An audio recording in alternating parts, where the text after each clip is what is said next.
Good morning बच्चों, welcome to the next lecture. इस lecture में हम वेलोसिटी ट्रायंगल डायग्राम को भी समझेंगे कि वो क्या होते हैं। हम एक कर्व प्लेट के ऊपर टेंजेंशियल डायरेक्शन में जेट को हिट कराएंगे। ठीक है, कर्व प्लेट v वेलोसिटी से मूव कर रही होगी और देखेंगे कि कितना फोर्स जनरेट हो रहा है, कितना फोर्स एग्जर्ट कर रहा है जेट प्लेट पे, और फिर हम देखेंगे कि हमें वर्क कितना मिल रहा है पर सेकंड में। तो सबसे पहले एक प्लेट लेते हैं। उस प्लेट पे मैं जेट से टेंजेंशियल डायरेक्शन में इसको हिट करूंगा। मान लेते हैं ये जेट से हमने इसको हिट किया। यहाँ पे कोई नोजल है, ठीक है, और नोजल से v वेलोसिटी से ये वाटर यहाँ से निकल रहा है। कोई नोजल है जिस नोजल से v वेलोसिटी से हम प्लेट की डायरेक्शन में इसको हिट कराने की कोशिश कर रहे हैं। बट जो ये प्लेट है ये u वेलोसिटी से मूव कर रही है। ठीक है, जो ये प्लेट है ये किसी u वेलोसिटी से क्या कर रही है। हम मान लेते हैं कि इनलेट पे u1 वेलोसिटी है, तो v वेलोसिटी से हमने जेट को भेजा। u1 वेलोसिटी से ये मूव कर रहा है। इसका मतलब जिस वेलोसिटी से ये हिट करेगा उसको हम रिलेटिव वेलोसिटी बुलाएंगे। ठीक है, नोजल से जो वाटर निकला था वो v1 वेलोसिटी था उसकी, बट जो एक्चुअल में स्ट्राइक किया, जिस वेलोसिटी से जेट ने प्लेट को हिट किया, वो vr1 होगी, रिलेटिव वेलोसिटी। क्या नाम है उसका? Relative velocity. और u1 क्या है? u1 है प्लेट की वेलोसिटी इनलेट पे। ठीक है, उसी तरीके से जब हम इसको आउटलेट पे देखेंगे तो आउटलेट पे जो ये वेलोसिटी निकलेगी ये होगी हमारी vr2, रिलेटिव वेलोसिटी। ठीक है, रिलेटिव वेलोसिटी यहाँ से प्लेट की जो वेलोसिटी है वो हम u2 एज्यूम करेंगे यहाँ पे कि u2 वेलोसिटी है। तो जब हम इस पॉइंट को इसे मिला देंगे तो हमें एब्सोल्यूट वेलोसिटी मिल जाएगी। ठीक है, और ये क्या हमारा v2। तो अभी तक हमने क्या देखा? हमने v1 वेलोसिटी से वाटर को किसी नोजल से हमने भेजा प्लेट की तरफ। प्लेट भी मूव कर रही थी u वेलोसिटी से, इसीलिए एक्चुअल में जो हिट हो गई, जिस वेलोसिटी से जेट स्ट्राइक करेगा वाटर को, वो v1 तो होगी नहीं, vr1 होगी। ठीक है, रिलेटिव वेलोसिटी। उसी तरीके से आउटलेट पे जब हम देखेंगे तो आउटलेट पे vr2 वेलोसिटी से एग्जिट होगा वाटर। ठीक है, जो हमारे प्लेट है वो उसकी वेलोसिटी आउटलेट पे u2 है, तो u2 के इस पॉइंट को जब मैं यहाँ से मिलाऊंगा तो मुझे एब्सोल्यूट वेलोसिटी मिल जाएगी। ठीक है, अब आते हैं एंगल। कौन किसके साथ क्या एंगल बना रहा है? Absolute velocity direction of flow के साथ एक एंगल बना रही है, उसको हम बुलाएंगे अल्फा। ठीक है, तो अल्फा किस किस के बीच में एंगल है? Alpha is the angle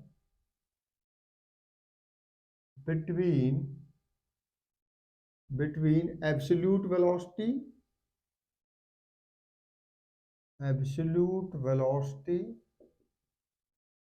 v1 and direction of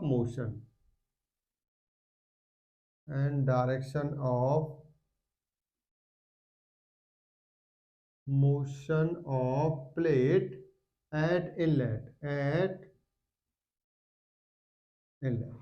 alpha का एक और भी नाम है, इसको हम गाइड ब्लेड एंगल भी बुलाते हैं। Guide blade angle eight inlet. तो आप समझ गए होंगे अल्फा का मतलब क्या है। एब्सोल्यूट वेलोसिटी, ठीक है, प्लेट की वेलोसिटी के साथ की डायरेक्शन में जो एंगल बनाएगी उसको हम अल्फा बनाएंगे। क्या बुलाएंगे उसको? हम अल्फा। चलिए नेक्स्ट देखिए।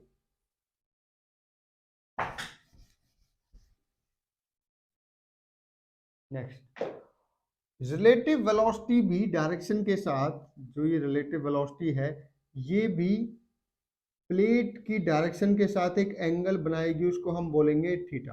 क्या बोलेंगे हम इसको? थीटा। तो ये vr2 है हमारा। ठीक है, तो vr2 प्लेट की डायरेक्शन के साथ जो एंगल बनाएगी उसको हम बुलाएंगे थीटा। तो थीटा को क्या क्या बुलाते हैं? इसको हम वेन एंगल भी बुलाते हैं। वेन एंगल एट इनलेट इसको हम ब्लेड एंगल भी बुलाते हैं, ब्लेड एंगल एट इनलेट।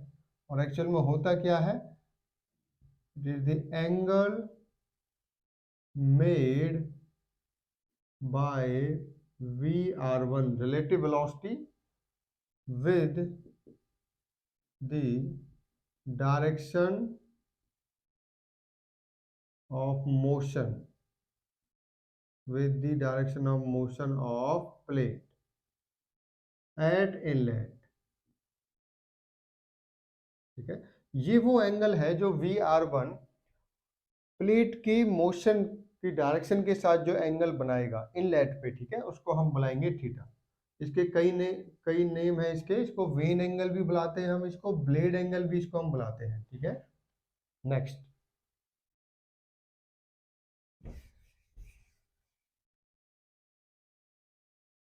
अब देखिए, इसको मैं लार्ज स्केल पे आपको दिखाता हूँ। यहाँ पे इसी ट्रायंगल को थोड़ा सा लार्ज स्केल पे हम देखते हैं, तो ये हमारा इस टाइप से है।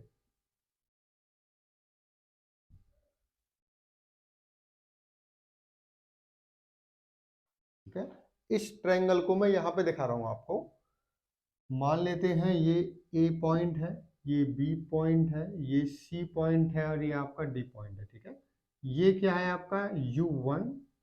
ठीक है, ये क्या है हमारी V1 वेलोसिटी, ये क्या है VR1।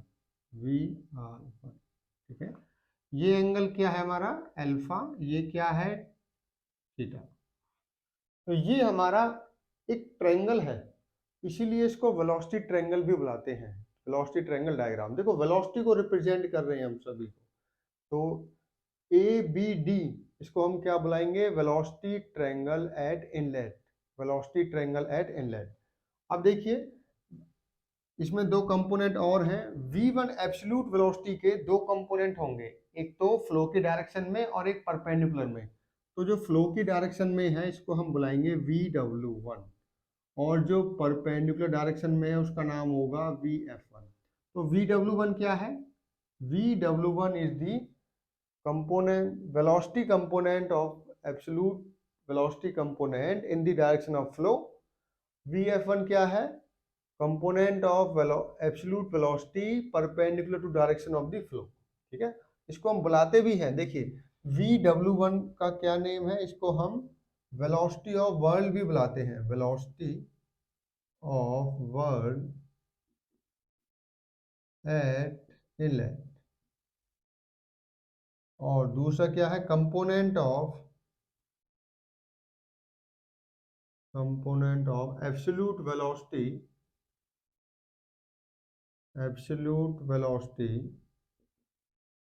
in the direction of flow, in the direction of motion। जो प्लेट की मोशन की डायरेक्शन है उसके साथ जो कंपोनेंट होगा एब्सोल्यूट वेलोसिटी का, उसको हम बुलाएंगे VW1 या VW। ठीक है, उसी टाइप से VF1 क्या होगा,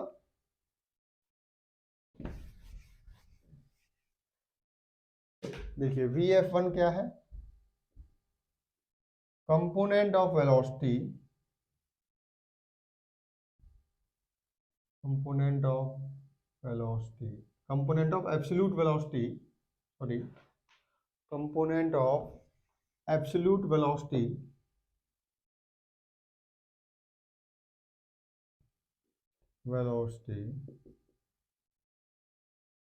in perpendicular direction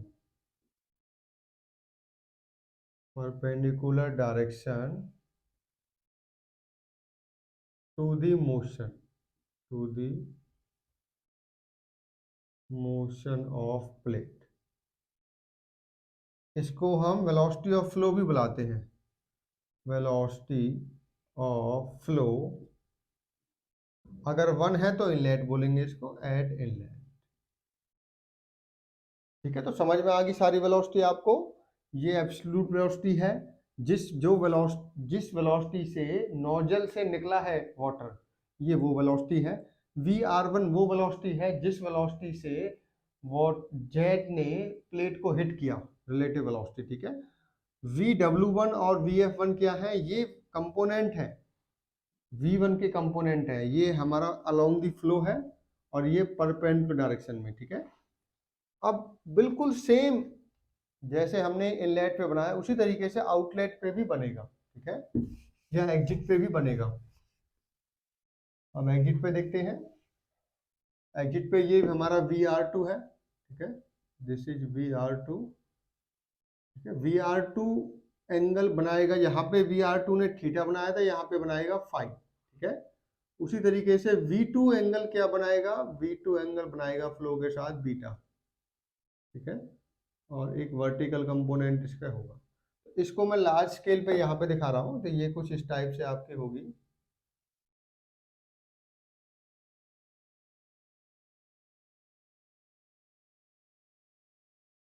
ये हमारी है, ये क्या है हमारा VR2, ये V2 है, ये हमारा फाई है, ये हमारा बीटा है।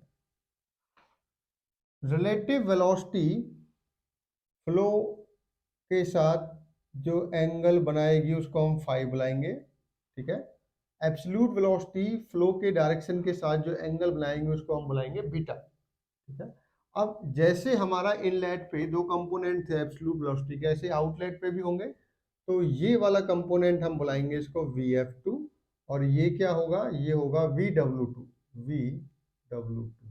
तो VF2 और VW2 क्या है, ये एब्सोल्यूट वेलोसिटी के कंपोनेंट है एग्जिट पे वर्टिकल डायरेक्शन में और अलोंग दी फ्लो डायरेक्शन में, ठीक है। तो ये हमारे हो गए नॉमेनक्लेचर, आपको दोनों समझ में आ गए होंगे। इसको ABD को बुलाते हैं वेलोसिटी ट्रायंगल एट इनलेट, और इसको नाम दे देते हैं हम EFG, और ये हो गया H पॉइंट। EFG ट्रायंगल को बुलाएंगे हम, क्या बुलाएंगे इसको, वेलोसिटी ट्रायंगल एट आउटलेट, ठीक है, वेलोसिटी ट्रायंगल एट आउटलेट। अब आपने सारे देख लिए हैं, अब हम मास फ्लो रेट निकालेंगे। पहले इसको यहाँ पे लिख देते हैं VF2, ये क्या है VF1, ये कंप्लीट क्या है हमारा VW, ठीक है। अब इसको रब कर देते हैं। चलिए, तो सबसे पहले हम निकालेंगे, अच्छा इसमें कुछ कंडीशन देखिए, आप पहले देखिए, अगर प्लेट आपकी, इफ प्लेट इज स्मूथ, तो VR1 VR2 के बराबर हो जाता है, ठीक है। तो वो क्वेश्चंस में आपको न्यूमेरिकल प्रॉब्लम में कभी कभी ऐसी कंडीशन दी जाती है जहां पे रिलेटिव वेलोसिटी इनलेट पर और एग्जिट पे दोनों सेम लेनी होती हैं। कब लेनी है, जब प्लेट को वो फ्रिक्शन लेस बोलेगा या स्मूथ बोलेगा, ठीक है। उसी तरीके से U1 equal to U, U1 equal to U2 equal to U, ये कब होगा, देखिए इस केस में तो सभी की डायरेक्शन ये सेम है, U1 equal to U2 equal to U, but अगर रेडियल कर्व्ड वेन्स होते तो ये दो बराबर नहीं हो सकते थे। ध्यान रखिए, कुछ हमारी टर्बाइन्स आएंगी, जैसे फ्रांसिस टर्बाइन है, वहां पर रेडियल कर्व्ड वेन्स हम यूज करते हैं, तो वहां पर U1 U2 U के बराबर नहीं होता। इस केस में होगा क्योंकि जो यहाँ पे प्लेट है वो आपकी इस डायरेक्शन में मूव कर रही है, तो U1 U2 और U सभी सेम है, ठीक है। चलिए अब निकालते हैं मास फ्लो रेट। सबसे पहले क्या निकालते हैं, mass flow rate. Mass flow rate जिसको m डॉट से रिप्रेजेंट हम करेंगे, क्या होगा, डेंसिटी इंटू एरिया, एरिया किसका है, जेट का, area of the jet, cross section area of jet, into velocity, जिस वेलोसिटी से जेट ने प्लेट को हिट किया, तो वो कौन सी वेलोसिटी है, VR1। तो मास फ्लो रेट क्या आ गया हमारा, रो A VR1, ठीक है। नेक्स्ट हम निकालेंगे फोर्स, एक्स डायरेक्शन में फोर्स का मैग्नीट्यूड क्या है, तो Fx क्या है, force exerted by the jet on the plate in x direction, तो वो क्या होगा, mass flow rate into V1x minus V2x। तो अब हम निकालते हैं V1x। यहां देखिए V1x क्या होगा, V1x का मतलब क्या है, V1x हमारी वेलोसिटी है, जिस वेलोसिटी से हिट किया है जेट ने वाटर का, उसका x में क्या कंपोनेंट है, तो VR2 वेलोसिटी से हिट किया था, तो इसका x में कंपोनेंट कौन सा होगा, ये होगा, तो ये वैल्यू है V1x। तो V1x क्या है, v1x होगी vr2 cos theta, vr2 cos theta, ठीक है। उसी तरीके से v2x क्या होगा, v2x, v2 ये है, vr2 ये है, तो vr2 का कंपोनेंट, ठीक है, vr2 का कंपोनेंट, तो v2x क्या हो जाएगा हमारा, सॉरी ये vr1 आएगा यहाँ पे, v यहाँ पे 1 है, ठीक है, इनलेट पे 1 है, vr1 गलती से लिख दिया है, तो vr2 cos फाइव, बट यहाँ पे ध्यान दीजिए x डायरेक्शन में है तो यहाँ पे आएगा नेगेटिव, क्या आएगा, नेगेटिव। आप इसको ऐसे समझना है तो ऐसे समझिए, ये जो एंगल है वो ये फाई है हमारा, ठीक है, ये फाई एंगल है, ये हमारा क्या है, vr2, तो ये vr2 cos फाई, ठीक है, ये x डायरेक्शन में vr2 का कंपोनेंट है तो नेगेटिव होगा, इसलिए नेगेटिव लगाया हमने यहाँ पे, ठीक है। एक्चुअल में ये फाई यहाँ पे और ये हमारा बीटा यहाँ पे होता है, ठीक है। अगर आपको बीटा देखना है तो बीटा एंगल ये है, बट हमें पता है कि अगर दो पैरेलल लाइंस होती हैं उनके बीच में ये जो एंगल होते हैं वो सेम होते हैं, ये एंगल इसके बराबर होता है, ठीक है। तो वही प्रॉपर्टी हमने यहाँ पे यूज की है, तो ये हमारा है फाई, तो vr2 cos फाई ये वाला कंपोनेंट होगा, तो दोनों वैल्यूज हम यहाँ पे पुट कर देते हैं, ठीक है। तो ये क्या वैल्यू आ जाएगी, रो ए vr1, अंदर क्या आ जाएगा हमारा vr1 cos theta, minus minus plus हो जाएगा vr2 cos phi, vr2 cos phi. अब ध्यान रखिए थीटा फाई, ये थीटा फाई, ये एंगल्स कब बराबर हो सकते हैं, अगर सिमेट्रिक होता है। मैंने जो प्लेट ली है वो अनसिमेट्रिक है, तो अनसिमेट्रिकल प्लेट का मतलब है कि जो एंगल बन रहे हैं वो डिफरेंट है। अगर ये एंगल सेम होते तो अल्फा बीटा सेम होता, थीटा और फाई सेम होता, बट हमारी जो प्लेट है वो अनसिमेट्रिकल है, इसीलिए इनलेट पे जो एंगल्स है वो एग्जिट के एंगल से डिफरेंट है, ठीक है। अब देखिए vr1 cos theta plus vr2 cos phi, अब इसको हम कैसे डिफरेंट ले सकते हैं, देखो vr1 cos थीटा, ये वैल्यू को मैं ऐसे लिख सकता हूँ ना, vw1 माइनस u1, ये u1 है यहाँ से यहाँ तक, तो अगर मैं vw1 में से u1 माइनस कर दूंगा तो ये आएगा हमारा, तो इसकी जगह पे आप ये लिख सकते हो vw1 माइनस u1। देखिए वर्ल्ड वेलोसिटी बहुत इंपॉर्टेंट है, तो मैं इसको वर्ल्ड वेलोसिटी के टर्म्स में लाना चाहूंगा, ठीक है। जो मेरा ये फॉर्मूला आया है इसको मैं वेलोसिटी ऑफ वर्ल्ड में कन्वर्ट करूंगा, अभी देखना, ठीक है। उसी टाइप से अब आते हैं एग्जिट पे, एग्जिट पे देखिए आप, ये क्या है हमारा vr2, ये यहाँ से यहाँ तक तो u2 है, ये यहाँ से यहाँ तक क्या है हमारा, ये हमारा v2 cos beta, v2 cos beta, तो u2 को v2 cos बीटा से मैं ऐड कर दूंगा तो ये मिल जाएगा मुझे vr2 cos फाई पूरा, ठीक है। तो ये क्या आ गया हमारा u2 plus v2 cos beta, ठीक है। तो इसको, इसी को क्या बोलते हैं, vw2 बोलते हैं इसको, हम इसको बुलाते हैं vw2, तो डायरेक्टली मैं इसको vw2 लिख सकता हूँ यहाँ पे, तो u2 प्लस vw2, ठीक है, ये आ गया। तो ये दोनों वैल्यू मैं यहाँ पे पुट कर देता हूँ, तो जहाँ पे मैंने vr1 cos थीटा लिखा है तो वहाँ पे मैं क्या लिख सकता हूँ, vw1 minus u1, vw1 minus u1, ठीक है। vr2 cos phi, vr2 cos phi की जगह पे हम लिख सकते हैं u2 plus vw2, u2 plus vw2। अब देखिए इस केस में u1 और u2 बराबर है, आपको बताया था क्योंकि सेम डायरेक्शन में मोशन हो रहा है, तो u1 और u2 बराबर हो जाएंगे, ये कैंसिल आउट हो गए, तो फॉर्मूला क्या आ गया हमारा, रो ए vr1 into vw1 plus vw2, ये आ गया फोर्स। तो x डायरेक्शन में कितना फोर्स लगेगा इस कंडीशन में, rho density into area of the jet into relative velocity at the inlet into summation of whirl component, जो इनलेट पे whirl component है velocity of whirl plus outlet पे जो velocity of whirl है, दोनों को ऐड करेंगे और इनसे मल्टीप्लाई कर देंगे तो हमारा एक्स डायरेक्शन में फोर्स का मैग्नीट्यूड आ जाएगा, कितना फोर्स लग रहा है। ठीक है, अब हम देखते हैं वर्क डन पर सेकंड क्या है।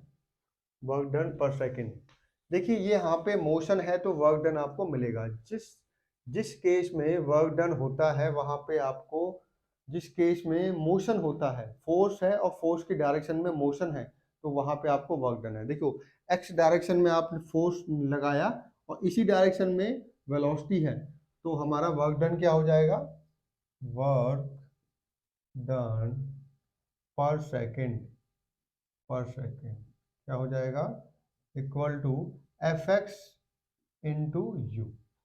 एफ एक्स की वैल्यू क्या है, rho A V R one into V W one plus V W two into U. ठीक है, तो ये वैल्यू आ गई वर्क डन पर सेकेंड। तो इस लेक्चर में हमने देखा कि अगर प्लेट अनसिमेट्रिकल कर्व्ड प्लेट है तो इनलेट पे जो एंगल्स होंगे वो आउटलेट पे नहीं होंगे, डिफरेंट होंगे। उसके बाद हमने देखा वेलोसिटी डायग्राम कैसे बनता है। ठीक है, वेलोसिटी ट्रायंगल डायग्राम क्यों बुलाते हैं, क्योंकि जो डायग्राम है वो ट्रायंगल फॉर्म में आता है। ठीक है, तो पहले इनलेट का डायग्राम हमने बनाया, उसी तरीके से हमने आउटलेट का हमने डायग्राम बनाया। हमने देखा कि अगर जो प्लेट आपकी स्मूथ हो जाए तो VR1 VR2 के बराबर हो जाता है, ये कंडीशन है, स्पेशल कंडीशंस है। उसी तरीके से अगर सेम डायरेक्शन में मोशन हो रही है प्लेट की तो U1 equal to U2 equal to U। तो ध्यान रखिए अगर रेडियल कर्व रेंज है वहां पर कभी भी U1 U2 बराबर नहीं होंगे। ठीक है, नेक्स्ट उसके बाद हमने देखा कि दो कंपोनेंट होते हैं एब्सोल्यूट वेलोसिटी के, एक तो फ्लो की डायरेक्शन में जिसको हम वेलोसिटी ऑफ वर्ल्ड बुलाते हैं, एक परपेंडिकुलर डायरेक्शन में होते हैं जिसको हम बुलाते हैं वेलोसिटी ऑफ फ्लो। तो उसके बाद हमने एक्स डायरेक्शन में फोर्स को निकाला और फिर उसको मल्टीप्लाई कर दिया वेलोसिटी से, तो हमें मिल गया work done per second. Thank you.